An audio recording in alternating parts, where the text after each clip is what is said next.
제가 맞추도록 노력하겠습니다. 지난 주간에 여러분 기도 덕분에 중국 서남시알 수련회 잘 다녀왔습니다. 제가 해외 나가 보면서 느끼는 건 교인들한테 여러분 여기는 꼭 가보십시오, 갔으면 좋겠습니다. 한 군데 있습니다. 성지순례입니다. 그래서 성지순례는 여러분들이 형편이 되시면 꼭 한번 가보시는 게 좋습니다. 그것도 한 해라도 일찍 가면 일찍 가보실수록 좋습니다. 성지순례 다녀오시고 난 다음에 성경을 읽으면은 읽는 눈이 달라지고 설교를 들어도 듣는 귀가 달라집니다. 이스라엘 땅 밟으면은 전부 다 예수님하고 관계가 없는 땅이 거의 없습니다. 여기도 예수님이 가셨고 여기도 예수님이 말씀 전하신 곳이고 기적을 행하신 곳이고 이런 생각을 가지고 성지순례하게 되면 모든 것이 은혜가 됩니다. 그래서 형편만 되신다면 성지순례는 꼭 한번 가보십시오.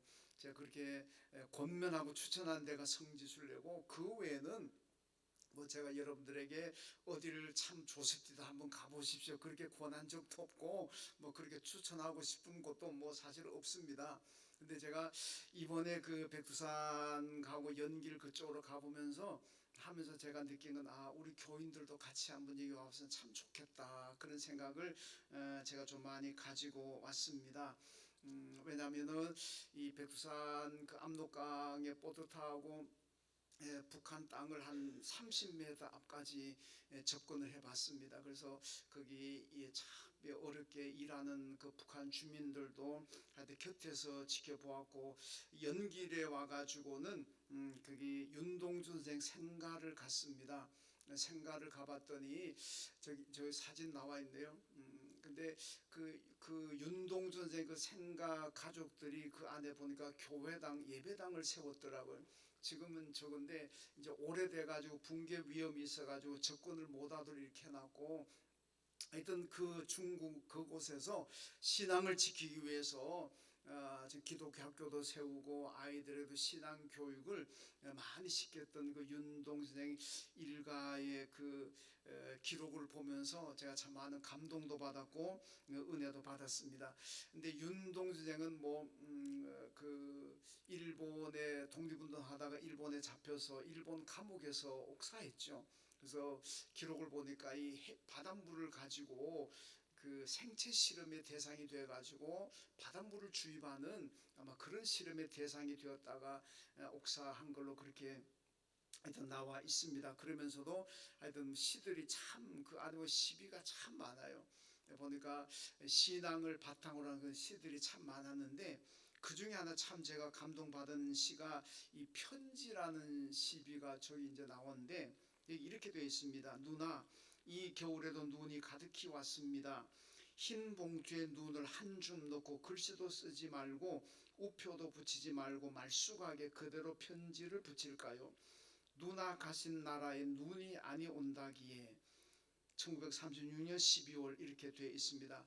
아마 기독교 집안이라서 누나가 가신 그 나라, 눈이 안 오는 그 나라, 그 아마 천국을 얘기하고 있습니다. 그래서 천국을 늘 사모하면서 살았던 그런 모습도 하여튼 보았습니다. 가족 모두가 믿음을 지켰고 신앙 교육을 받은 가정, 오늘 설교 준비를 하면서 이분들 정말 양으로 왔다가 양으로 살다가 양으로 가신 분들이구나, 그런 생각을 해 보았습니다. 오늘 본문 마태복음 10장에 보면 예수님께서 12제자를 부르시고 그리고 파송하시는 장면이 나오는데, 오늘 본문에 보면 우리가 세 단어가 우리의 관심을 끌고 있고 세 단어에 대한 말씀을 함께 나누려고 합니다. 첫째 단어는 부르신다고 하는 이 단어입니다.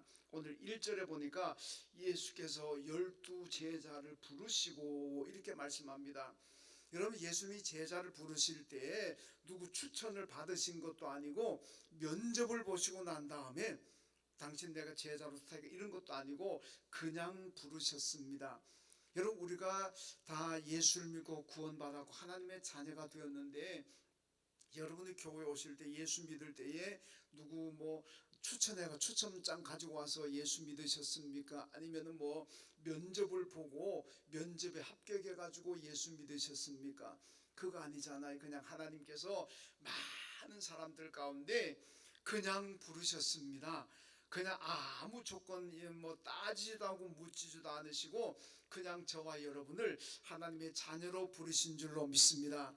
이렇게 우리가 면접도 안 하고 누구의 추천장 들고 가가지고 간 것도 아니고 그냥 하나님께서 나를 부르셔가지고 내가 예수 믿고 구원받아 하나님의 자녀가 되었으니까 이거야말로 큰 축복인 줄로 믿습니다. 그 다음에 두 번째 단어는 주신다고 하는 단어인데 오늘 1절에 보니까 더러운 귀신을 쫓아내며 모든 병과 약한 것 고치는 권능을 주셨다 이렇게 말씀합니다. 여러분, 예수님께서 제자들을 부르시고 난 다음에 그냥 가라 하지 않았습니다. 가서 귀신을 쫓아내고 병을 고칠 수 있는 능력, 모든 환난과 박해도 이길 수 있는 능력을 주시고 그리고 보내셨습니다. 여러분, 하나님께서 우리 주님께서 저와 여러분을 부르셨습니다. 부르실 때에는 다 능력을 주시는 줄로 믿습니다. 여러분, 뭐든지 간에 우리가 예수 이름으로 기도하고 예수 이름으로 나가면은 어떤 것도 이기고 능력 있는 삶을 살게 될 줄로 믿습니다. 여러분, 제가 이번에 가서 처음 들었는데 백두산을 왜 백두산이라고 그런지 아십니까? 일부에 들은 분들은 아시겠죠? 예, 저기 나와 있죠. 저기요, 백두산 천지인데 100번 가면 2번 정도 본답니다. 그래서 백두산이래요. 믿거나 말거나. 저희 가신 일행 중에 산정교회 장로님이 계시는데 백두산 19번째 왔는데 한 번도 저걸 못 보셨대요. 왜냐하면 늘 올라가면 구름 끼고 비바람 치니 안개 끼고 하니까 안 보인답니다. 제가 올라가기 전에 장로님 걱정하지 마세요. 이번에 제가 왔기 때문에 분명히 보실 겁니다. 근데 그만큼 저 광경을 보기가 어렵다는 거예요. 100번은 2번 볼 정도라니까. 근데요, 우리가 백두산 2번을 올라갔는데 한 번은 서파로 올라가 한 번 북파로 올라갔는데 처음에 올라간 첫날에 막 비가 오는 거예요. 그래서 시찰장이 보배는 유철명 목사한테 기도하라. 기도해 출발하겠습니다. 유 목사님 기도하면서 하나님, 오늘 지금 여기는 비가 오지만 우리가 도착했을 때는 비가 안 올 줄로 믿습니다. 아멘 하고 내가 속으로 저랬다가 비 오면 어떻게 하려고 저런 기도를 하나. 근데 딱 출발하는데 야 가니까 진짜 비가 뚝 그쳐버리는 거예요. 계속 비가 왔는데 그걸 할렐루야 전부 다 막 야 대단한 능력자라고 막 그 다음날 이제 북파로 올라갑니다. 그 전부 다 이제 다시 유 목사님한테 기도 부탁하고 갑시다 이랬는데 시찰장이 고노선 목사님이 기도하겠습니다. 뭐 안 한다고 할 수가 없잖아요. 그 이미 호텔에서도 비가 지금 엄청 내리고 있습니다. 백두산에 폭우가 온대요. 야 오늘 잘못 걸렸구나. 그래서 제가 또 기도했죠. 어떻게 합니까? 하나님, 오늘도 어제처럼 우리가 가면 비가 그칠 줄로 믿습니다. 아멘 하겠어요. 근데 가는데 계속 비가 오는 거예요. 이게 한 도착하기 한 10분 전까지 계속 비가 와요. 도착했을 때 어떻게 됐겠어요? 여러분 목사에 대해서 별로 그렇게 신뢰를 안 하는 것 같네. 한 10분 전쯤부터 날씨가 꽉 끼었는데 햇빛이 쨍쨍 났습니다. 그리고 도착 올라간데 우리가 배동 올라가서 아까 사진 보셨잖아요. 비 하나도 안 오고 쨍쨍하게 다 보고 내려왔습니다. 가이드가요, 예수도 안 믿는 가이드 조선족인데 이야 목사님들 기도가 이렇게 한지 자기가 몰랐다고 이런 경우가 없었다는 거예요. 여러분, 저도 제 기도빨이 이렇게 센지 평생 처음 알았습니다. 진짜 웃지만은요 그때는 심각했습니다. 야 이거 내 기도했는데 안 하면 유 목사님은 되는데 나는 안 되면 어떻게 하나. 하여튼 그래가지고 참 신기한 게 우리가 올라가면은 비가 그치고 우리가 내려오면 그때부터 비가 막 쏟아지는데 천지가 안 보여요. 그래서 하여튼 가이드가 야 진짜 놀랍네요. 나도 이제 예수 믿어야 될까 봐요. 하여튼 가이드가 하여튼 그런 얘기까지도 했습니다. 여러분, 자 하나님께서 우리를 부르시고 우리에게 사명을 맡기실 때는 여러분 기도하면은 된다는 그 말씀을 분명히 주신 줄로 믿습니다. 뭐든지 기도하고 나가면 될 줄로 믿습니다. 그 다음 세 번째 말씀은 보내신다라는 동사입니다. 오늘 6절을 보니까 제자를 잃어버린 양에게로 보내신다 이렇게 지금 말씀하고 있습니다. 여러분 12절 말씀 보면은 제자들에게 어느 집에 들어가든지 간에 평안을 위해 기도해라. 만약에 그 집에 평안을 위해서 기도했는데 그 집이 받지 못한다면 그 빈 평안이 너희에게로 돌아올 것이다. 제가 늘 이 말씀 가지고 자주 말씀드리잖아요. 여러분 우리 교인들은 절대로 남을 망하게 하는 기도하면 안 됩니다. 절대로 남 저주하는 기도하면 안 됩니다. 왜냐? 내가 볼 땐 저 사람이 저주받을 사람 같지만은 하나님이 보실 때는 안 그럴 수도 있습니다. 그럼 내가 그 사람 망하게 해달라고 저주했는 기도가 여러분 어쩌면 나한테로 돌아올 수가 있습니다. 그러니까 우린 절대로 남을 저주하는 기도, 망하게 벼락 맞아라 하는 기도하면 안 됩니다. 어떻게 해야 되는가? 늘 복받게 해달라고 기도해야 될 줄로 믿습니다. 누구든지 간에 복받게 해달라고 잘되게 해달라고 기도해야 됩니다. 여러분 왜 그러냐? 말씀 그러잖아요. 너희가 그 집에 복받기 기도해라. 그 집에 복받을 수 없는 것 같으면 너희가 기도한 그 복이 너한테로 돌아온다. 이 말씀 아닙니까? 우리가 정말 복 못 받을 사람 위해서 열심히 복받게 될 기도하면은 하나님이 감동하시잖아요. 이야 저런 인간을 위해서도 너가 그렇게 기도하는구나. 하나님이 감동하시고 또 그 사람 복을 위해서 기도했는데 그 사람 못 받으니까 그 복이 나한테로 오지 않습니까? 그러니까 우리는 그냥 무조건 잘 되게 해달라고 복받게 해달라고 기도해야 될 줄로 믿습니다. 제가 그러잖아요. 여러분 주위에 보시고 저 인간은 절대로 복 못 받을 거다 하는 사람 찾아보세요. 그 사람 위해서 죽도록 기도하십시오. 그러면 하나님이 감동하시고 그 복이 내게로 올 줄로 믿습니다. 기도의 지혜입니다. 복 못 받을 사람 골라서 기도하십시오. 그럼 그 복 내게로 그대로 돌아오니까 여러분 속된 말로 얼마나 남는 장사입니까? 자, 여러분 요지는 무조건 잘 되게 해달라고 기도해야 될 줄로 믿습니다. 자, 오늘 16절 말씀 보면은 잃어버린 양들이 있는 곳 이렇게 말씀하고 있습니다. 여러분 우리를 보내시는데 어디로 보내시느냐? 잃어버린 양들이 있는 곳으로 보낸다. 근데 잃어버린 양이 어디에 있느냐? 이리 가운데 있습니다. 여러분 잃어버린 양이 좀 평안한 데 있으면은 우리가 찾아오기도 쉬운데 이리 때 안에 여러분 이런 양이 있습니다. 그럼 오늘 본문이 뭡니까? 우리도 양인데 이리 때 안에 이런 양이 있습니다. 그 이런 양을 찾으려면 내가 이리 때 안으로 들어가야 되지 않습니까? 그러면은 양이 이리 때 안에 들어간다? 그럼 죽습니다. 이리 때 안에 들어간 양이 여러분 어떻게 살 수가 있겠습니까? 죽는 대로 가라고, 죽는데도 불구하고 가라고 지금 말씀하고 있습니다.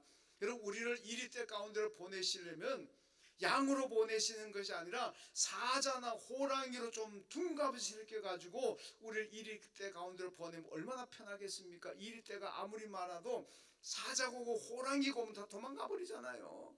그러면 그 잃은 양을 우리가 잘 구해낼 수가 있는데 여러분 양으로 이리 때로 가라 이렇게 지금 말씀하고 있습니다. 여러분 왜 이유가 무엇이겠습니까? 우리가 양으로 살아야만 여러분 세상을 변화시킬 수가 있고 양으로 살아야만 이런 양을 구할 수가 있다는 겁니다. 우리 생각에는 사자나 호랑이로 가야 우리가 이길 것 같고 사자나 호랑이로 가야 이런 양을 구할 수가 있는 것 같이 생각하지만은 그게 아니라는 겁니다. 양으로 살아오고 양으로 가야만 하나님이 도와주고 역사가 나타난다 그 얘기입니다. 여러분 여성분들에게 대단히 죄송합니다만 저도 어디 본 얘기입니다. 그러니까 제 진심은 아니니까 오해하지 마시고 여성들이 결혼하기 전에는 비둘기같이 살고 결혼하면은 처음에는 양같이 된다고 합니다. 그런데 한 10년이 지나면 여우가 되고 또 그 다음 10년이 지나면 호랑이가 되고 사자로 둔갑한다고 합니다. 그래서 여성들은 나이가 들면은 비둘기 양이었다가 호랑이나 사자가 된다고 합니다. 그러니까 아내에게 매마고 쫓겨난 노숙자들이 앉아서 얘기하는데 50대 노숙자는 나는 아내에게 밥 달라고 했다가 두들겨 맞고 쫓겨났다. 그러니까 60대가 있다가 나는 마누라가 어디 가느냐고 물었다가 얻어맞고 쫓겨났다. 침대에 앉았다가 나는 아침에 눈 떴다고 두드러 맞고 쫓겨났다. 여러분 왜 그렇습니까? 양으로 살았으면 이런 일이 안 일어나는데 사자나 호랑이로 둔갑했기 때문에 결국 이런 일이 일어났다는 겁니다.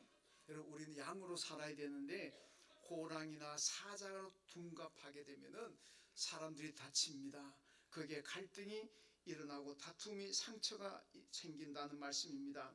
여러분 우리 성도들은 결혼할 때도 처녀 시절 총각 시절에도 양으로 살아야 되고 결혼해서도 양으로 살아야 되고 여러분 세상 떠날 때까지 우리는 양으로 살아야 될 줄로 믿습니다. 양으로 시작해서 양으로 끝나는 그런 인생이 되어야 된다는 말씀입니다. 교회에서는 양이 되었다가 집에 가면 호랑이 사자로 둔갑하고 교회에서는 양이 되었다가 세상에 나가면 호랑이나 사자로 둔갑하지 말라는 그 말씀이 바로 오늘 말씀입니다. 여러분 예수님께서 제자들을 보내실 때는 로마의 박해 시대입니다. 이런 박해 시대에 호랑이나 사자로 둔갑시켜 보내셨다면 얼마나 좋겠습니까? 무서울 게 없잖아요.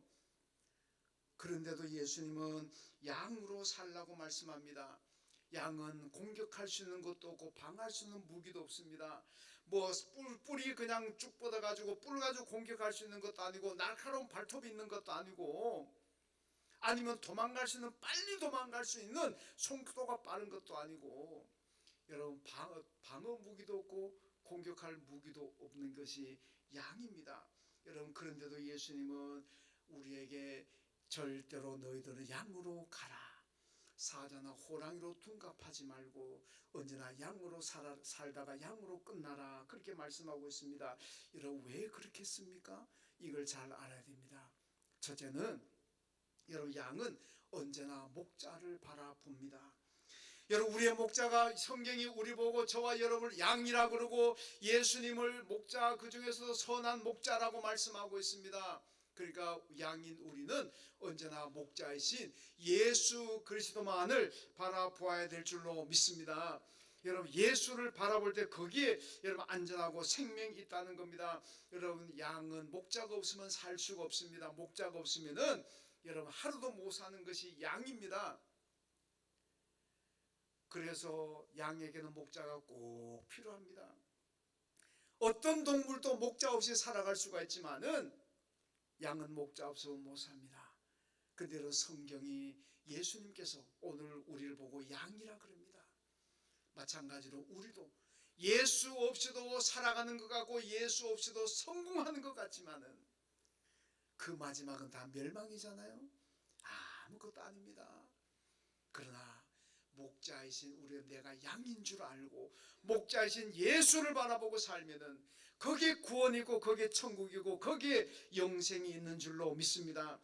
여러분 성도들은 세상에서 예수를 보아야 살 수가 있습니다. 그게 바로 양의 삶입니다. 사자나 호랑이로 둔갑하면은요 자기 힘을 믿고 예수를 바라보지 않습니다.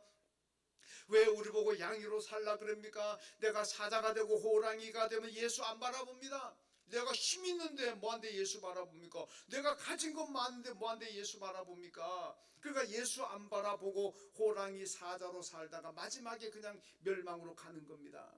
그런데 내가 양으로 알면은 목자신 예수 죽으나 사나 예수 바라보잖아요. 그렇게 예수 바라보고 평생 양으로 예수 바라보고 살면은 그 마지막은 천국이고 그 마지막은 영생인 줄로 믿습니다.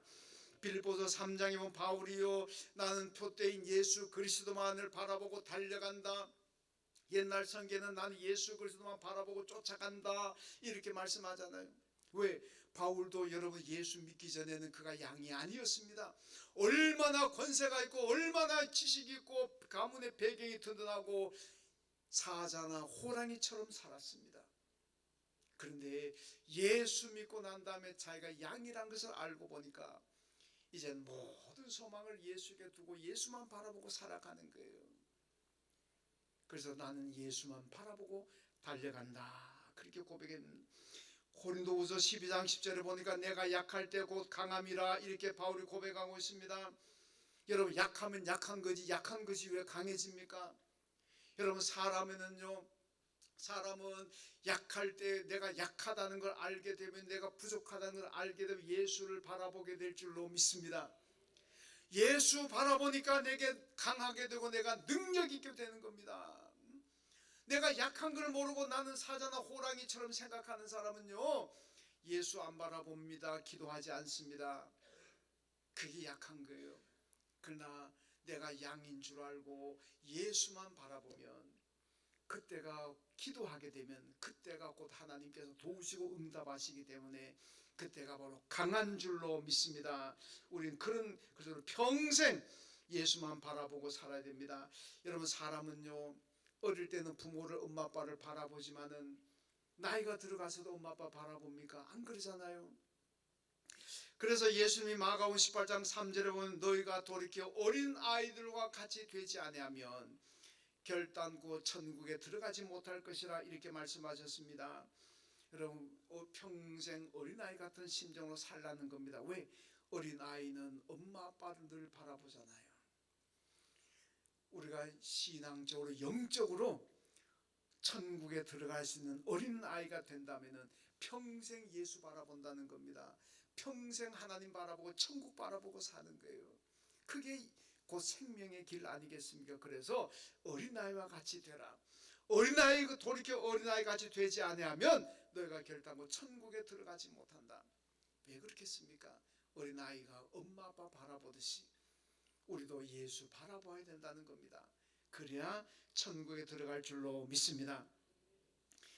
여러분, 또 중국 얘기, 제가 딴 데 가면 이 얘기 잘 갔다 와서 얘기 잘 안 하는데, 이번에 중국 가 제가 하도 좀 느낀 게 많고 좀 이래 좀 숙연해지는 그런 경험을 좀 많이 해가지고 제가 좀 오늘만 좀 얘기하겠습니다. 이 압록강은 보니까 강에는 국경이 없어요. 그러니까 강에는 보트 타고는 아무데나 다녔대요. 근데 땅을 밟으면 안 돼. 땅을 밟았다 그러면은 이제 북한 사람이 강 배 타고 와가지고 중국 땅 밟으니 국경 침입이 되는 거예요. 체포됩니다. 그러니까 이 관광객이나 중국 사람들이 압록강 보트 타고 가서 북한 앞에 갈 수 있어요. 그런데 땅을 밟으면은 이게 국경 침입 체포됩니다. 그러다 보니 저희가 땅은 안 밟고 하여튼 보트 타고 한 3, 40m 앞까지 가가지고 북한 사람들을 제가 보았습니다. 농사 짓는 모습도 보았는데, 참 보이는 게 저게 여성들 감옥이라 그러더라고요. 허름하게 생겼고 감옥에 갇힌 대개 정치범들 아니겠습니까? 고생하는 모습을 저희들 좀 보고 하는데 마음이 참 아팠습니다. 그래서 우리가 기도해야 되고 남북 통일이 되도록 기도해야 되고 또 북한 선교를 위해서 우리가 많이 기도해야 될 줄로 믿습니다. 그런 생각이 막 드는 거예요. 그냥 이론적으로만 북한을 위해서 기도하자, 통일을 위해서 기도하자 이랬는데, 막상 한 30m, 40m 앞에까지 가서 딱 보는 순간에 하여튼 마음이 참 많이 달라졌습니다. 그런 공산주의 사회가 왜 저래 못 살겠습니까? 그들은요, 오로지 김정은이만 바라보라는 거 아닙니까? 다른 건 못 보게 합니다. 오직 김일성, 김정일, 김정은이 이들만 바라보라. 그 바라봐가지고 나라가 저 모양 저 꼴입니다. 예수를 바라보라고 가르쳐야 되는데, 여러분, 중국도 공산 사회주의잖아요. 여러분, 우리가 가가지고 목사님, 장로님 얘기를 못했으면 아예 가이드가 딱 첫날에 그러더라고. 지금부터는 전부 다 선생님으로 호칭하시고 그러더라고요. 밖에 나가가지고 목사님, 장로님 그랬다가는 언제 공안이 붙을지 모른다고. 항상 공안이 따라다녀요. 우리 가는 곳마다 따라다니더라고. 자, 에스코트는 잘해주더구만. 참, 하여튼 가는 곳마다 따라다녀요. 근데 우리가 만약에 목사님, 장로님 그러고 기도합시다. 백성 천지가 가지고 주 하나님 지으신 모든 세계 이거 불렀다가는 언제 잡혀갈지 모릅니다. 그러니까 전부 다 고노선 선생님 전부 다 이러고 다녔어요. 어디 가서 기도도 못하고 찬양도 못하고. 왜냐? 공산주의 사회에서는요, 절대로 예수 못 보게 합니다. 공산주의와 기독교는 절대로 공존할 수가 없어요. 이건 물과 기름입니다. 공존 안 돼요. 그러니까 여러분, 우리는 적화 통일 안 되도록 기도해야 됩니다. 적화 통일되면 목사가 제일 먼저 잡혀가고 장로님도 그 다음에 잡혀가고 여러분 교인들도 그대로 다 잡혀갑니다. 다 죽어요. 그리고 우리는 남북 통일이 되더라도 적화 통일이 아니라 민주주의로 통일돼야 될 줄로 믿습니다. 그래야 우리가 삽니다. 저도 살고 여러분들이 살아요. 여러분, 제가 그걸 보면서 예수를 바라보게 만들었다면 북한도 잘 살았을 텐데, 예수 못 보게 만들고 맨날 김정은이 바라보라고, 김일성 바라보라고. 그러니까 나라가 어떻게 되겠습니까? 너무너무 안타까운 모습을 하여튼 보고 왔습니다. 여러분, 우리는 어떤 상황에도 양이 목자를 바라보는 것처럼 예수를 바라보아야 될 줄로 믿습니다. 그 다음 두 번째로, 양은 대표적으로 희생 제물입니다. 이런 구약 성경 보시면 뭐 제물 그러면은 뭐 소, 양, 비둘기 이 세 가지 주로 나오는데, 소와 비둘기는 이런 빈부에 따라서 제물이 결정됩니다. 부자들은 소를 제물로 드리고 가난한 사람들은 비둘기를 제물로 드립니다. 왜? 가격이 싸니까. 부자가 비둘기 가지고 하나님께 복 받겠습니까? 반대로 가난한 사람이 소를 가지고 제물로 드리면은, 그거 어떻게 하겠습니까? 그 사람 굶어 죽으면 어떻게 합니까? 그것도 야단이잖아요. 그래서 경제적인 형편에 따라서 부자들은 소를 드리고 가난한 사람은 비둘기를 드려라. 그럼 양은 뭐냐? 양은 적당한 수준의 재물입니다. 그래서 뭐 부자든 가난한 사람이든 일반적으로 드릴 수 있는 재물이 바로 양이라는 겁니다. 여러분, 로마서 12장 1절 말씀인데, 자, 읽습니다. 시작. 너희 몸을 하나님이 기뻐하시는 거룩한 산 제물로 드리라.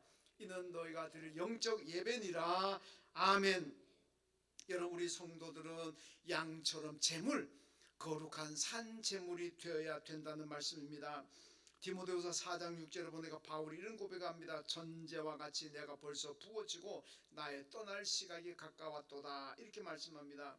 여러분, 전제라는 것은 재물 위에, 고대 세계에서 재물을 딱 얹어 놓으면 그 위에다가 술을 붓습니다. 그리고 태웁니다. 이게 전제입니다. 여러분, 바울이 그러잖아요. 내가 이제 전제와 같이 나의 떠날 기약이 자기가 이제 전제, 재물로 드려진다는 겁니다. 재물이 되었다는 것처럼 바울은 죽는 순교하는 그 순간까지 여러분 양으로 살았다는 겁니다. 양으로 살아니까 이제 재물이 되는 거예요. 그래서 여러분, 우리도 잘 기억해야 됩니다. 여러분, 우리 모두가 양처럼 살아야 되는데 그 양은 바로 재물이 된다는 겁니다. 우리는 하나님 앞에 재물로 드려지는 양이 되어야 될 줄로 믿습니다.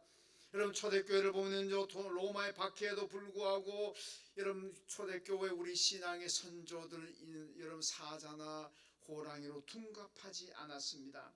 그냥 죽이면 죽는 양으로 살았고 끌고 가면 끌려가는 그런 양으로 살았습니다. 그러다가 마지막에는 모두가 희생의 제물이 되었습니다. 여러분, 양으로 사니까 가는 곳마다 기적이 일어났고 가는 곳마다 능력이 나타나게 된 줄로 믿습니다. 여러분, 사자나 호랑이로 살았더라면 여러분 그런 기적 안 나옵니다. 왜? 내가 힘이 있는데 뭐 때문에 기도하고 뭐 때문에 예수 바라봅니까? 내가 양이니까 그저 일어나면 기도하고 눈 뜨면 기도하고 가면서도 기도하고 늘 자나 사나 앉으나 서나 예수 바라보고, 그러니까 여러분 능력을 받는 겁니다. 그러니까 초대교회 나가서 그냥 귀신을 쫓아내고 병자를 고치고 막 능력이 나타나게 된 줄로 믿습니다. 여러분, 사자나 호랑이 되지 마십시오. 그럼 예수 떠납니다. 양으로 살아야만 예수 바라보고 기도하고 그래서 능력받고 그렇게 권능이 나타나게 될 줄로 믿습니다. 예수님께서 잡혔을 때에 베드로가 대제사장의 종인 말고라는 사람 귀를 내리 깎아버렸잖아요. 너무 성질나니까. 예수님께서 귀를 갖다 붙여주시면서 뭐라 그러니까, 칼을 도로 꽂아라. 야, 내가 무슨 뭐 힘이 없어서 내가 잡혀 죽는 줄 아느냐. 내가 지금이라도 하나님께 부탁만 하면은 하늘에 12영도 더 되는 하늘의 군사들 와가지고 로마를 쓸어버릴 수가 있다. 그렇지만 내가 그러지 않는다. 왜? 그럼 하나님의 뜻이 이루어지지 않는다. 내가 십자가에 죽는 것이 하나님의 뜻이고 내가 십자가에 죽어야 인류에게 구원의 길이 열리기 때문에 내가 십자가에 죽는 거다. 힘이 없어서 그런 거 아니라 그렇게 말씀하셨습니다. 여러분, 우리 성도들은 사자나 호랑이로 둔갑하면 희생이 없습니다. 갈등과 싸움만 하게 됩니다. 양으로 살아야 희생하게 되고 희생하는 곳에 평화가 있고 축복이 있는 줄로 믿습니다. 왜 여러분 이 사회가, 왜 가정이 부모 자식 간에 형제들 간에 싸우고 다투고 원수가 되고 서로 법정에 고발하고, 왜 그렇습니까? 양으로 살지 않기 때문에 그래요. 양으로 살면은 자기가 희생하는데 희생을 안 하니까 맨날 치고받고 싸우는 거예요. 피를 나눈 가족들 간에도 싸워가지고 원수가 되고 평생 얼굴도 안 본다는 사람들도 있잖아요. 왜 그렇습니까? 양이 아니기 때문에 그래요.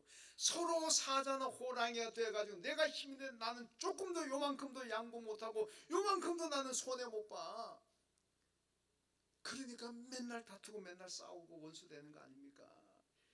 양으로 산다면 그래, 가져라. 그래, 그렇게 원하면 좋으면 네가 다 가져라. 그게 양이잖아요. 왜? 양은 희생하니까. 여러분, 양이 모이는 가정은 다툴 일이 없고 싸울 일이 없습니다. 양이 아니고 호랑이가 사자가 되니까 맨날 힘있다고 싸우고 디리받고 두들 깨고 뭐 하여튼 그런 거 아니겠습니까? 그러니까 여러분, 우리 양으로 살아야 될 줄로 믿습니다. 우리 신앙의 선조들 보세요. 그들은요 평생 동안 양으로 살았습니다. 호랑이나 사자로 둔갑하지 않았습니다. 양으로 살았기 때문에 목자인 예수만 바라보았고, 양으로 살았기 때문에 마지막에 다 희생하고 희생 제물이 되었습니다. 그게 바로 능력의 원천이 되었고 하나님의 축복의 통로가 된 줄로 믿습니다. 여러분, 지금 혹시나 양이나 사자로 둔갑한 분이 계십니까? 다 아닌 척하고 계시는데, 여러분 다시 양으로 돌아오십시오.